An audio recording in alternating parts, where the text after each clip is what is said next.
হয়তো তুমি ডোবার পচা জলের ফোঁটায় ফোঁটা সেই একমাত্র পদ্ম, আর আমি নীরবে সব সহ্য করে যাওয়া সেই ডোবা।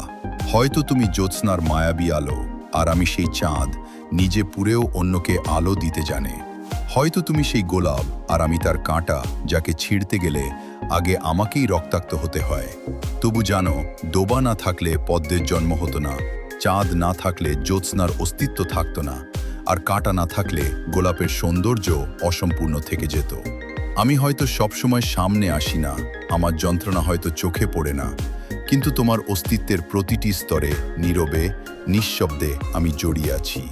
ভালোবাসা এমনই, কখনো আলো, কখনো ক্ষত, তবু আলাদা হওয়া যায় না।